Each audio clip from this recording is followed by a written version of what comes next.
right, so Ariel Helwani announced that he is leaving the MMA Hour. He's leaving Vox Media. He's leaving Spotify. His future's uncertain, but his contract is up in 2 days. He's not going to re-sign. They did offer him a new contract, and he is not going to accept it. Now, I am going to throw an audible on how I normally do videos, which is I do a lot of setup, and then I drag these videos out because people, listen, I have to just do what people ask for. And believe it or not, way more people want long form videos than want them super short. But today, we're going to do this really quick because I have a lot of good points to make about this situation that other people for sure will not know. And I could do a good job educating a lot of people about the industry in general and why this is happening. And so I'm going to just skip through all the preambles and I'm going to talk about that. Then we're going to talk about Dana White losing $8 million in a single night playing blackjack and announcing that on the NELK Boys podcast, because I can already hear the entire industry going, wow, that's really messed up. So you're only going to do $50,000 bonuses and you're out there losing $8 million in a single night. And that is very, very notable, or not notable, understandable that they would see it that way, and also does not apply in any capacity whatsoever. Yes, it does, Jesse on Fire. No, it doesn't, actually. No, it doesn't. Because the two things are not connected. Well, he's taking the money from the fighters and he's losing it at the blackjack table. Not correct. Not correct, actually. So we're going to talk about those two things, and that is what we're going to do. Now, if at any point during this video you're like, wow, he really did make a really valid attempt to not drag it out and just get right to the point, and you feel like you want to subscribe because that's why you don't subscribe, feel free. Feel free to say thank you, Jesse on Fire, with your subscription and liking the video, or you could just do that because it helps me out and you like me. You know what I mean? But I like all of you guys either way. So, okay, so here's the deal. So Ariel is leaving the MMA Hour, and here is the first thing that you need to know about this entire situation is whatever they offered him has to be considered through the glass of like, what value is there in the MMA Hour if Ariel leaves, right? Like, can you put someone else in there and have the MMA Hour be as good? No, you cannot. Can you put someone in there and have it be like maybe almost as good, and people will potentially consider the brand, the MMA Hour, the same incentive to do their show if there's another well-known person doing the show that's not Ariel? I would argue that most of the contacts are more like, oh, Ariel wants to interview me, then the MMA Hour wants to have me on, but that could probably, be transitioned if they put the right person in there. But here's the thing, right? This is the elephant in the room when it comes to the two different sides of MMA content creators, okay? There's actually three different sides, all right? A, you have people who work for ESPN, okay? Like you have Laura Sanko, Michael Bisping, Anthony Smith, any of these guys, Chael, anybody who works and puts on a suit, goes and stands there with their ESPN microphone, they talk, they get paid a certain amount, all their travels covered, whatever, they're like in an official capacity for the UFC. That is a certain type of analyst, right? You have the other kind, which is what I would consider Ariel to be. He's kind of in the middle, like, represents Vox Media, so they go to the shows, but they're not directly related to the UFC. And what I mean by the ESPN one is different is because UFC has a deal with ESPN. So working for ESPN, you're basically working directly with the UFC. There's probably not anyone working for ESPN that the UFC doesn't want there. Ariel being a perfect example of how that would play out, right? And then you have these other media organizations where they go to the press conferences, they ask their questions, they're there in an official media capacity, and they're being paid by a media organization that is a much larger entity than just them, and they're on payroll, right? They might, I don't know if they 1099 or W-2, whether that, self-employed or like an actual employee, but they know what they're going to make pretty much, right? Like they pretty much know what they're going to make. And so that's what Ariel was with MMA Hour and Spotify, whatever. He gets paid a certain amount per episode. He goes out and creates the content. They are responsible for turning that content into something profitable, okay? And we're going to come back to that. And then you have guys like me, right? Me or Bisping when he's running his own YouTube channel, or Guru, or Chael, James Lynch, Lucas Tracy if he did not just retire. Guys who run their own show completely through YouTube. Right? It's a completely different deal. You are a completely independent entity. You make the content, you get a certain number of views, Google AdSense is going to pay you, or you go get external sponsors that are going to do deals with you to read their ads, right? That you are completely on your own. There's no entity that's going to pay you based on you just showing up for work. Like that's not how it works, okay? Now, here is where the conversation gets interesting as far as I'm concerned, okay? So I remember the first time that I went to someone's studio, who I will just leave off, I don't want to get into names or whatever, because it's their businesses or whatever. But I remember going to a studio, like I do everything. I literally do everything myself, okay? And the reason that I do that is I don't want to pay people. I want to just take all the money. I'll just learn how to do it, dude. Thumbnails, I'll just learn how to do it. The editing, audio, any of that stuff, I'll just learn how to do it. I'll just figure out the YouTube algorithm, how to maximize it all. I'll just figure this stuff out, right? So I know how much money gets produced by these channels, certainly through AdSense. And after years of doing it, I know how much you make on external ads based on how many views you get. I know this business. And so I remember one of the first times that I went to a much bigger show than mine, at the time, but not like that much bigger. You know what I mean? Like not that much bigger. And I'm looking at the place that they have, their studio. This is actually multiple times, not just one person. I've gone to the studios and I'm looking around and I'm like, Jesus, you rent this place. Like you're paying rent for all of this, dude? For all these studios, and I'm running through the shows because my brain works like that. I'm like, okay, they're probably doing this, and this. I'm looking around. I'm like, 1, 2, 3, 4, 5, 6, 7 staff. How on earth are they making money? How are you making money if you got to pay that person, that person, that person, and you're paying for this whole place?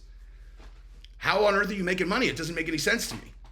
And this is all relevant because my opinion, the reason why Ariel is leaving them, I bet you that his offer was low because these businesses are recognizing this isn't like I think that Vox, and you can look at like, where is Vice Media now?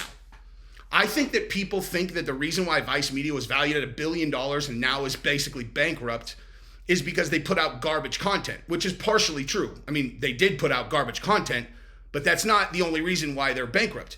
Or any of these other places, you could fill in fill in the blank with someone you don't like that tried to do this because they went like this. It was like, oh my God, these companies are the future.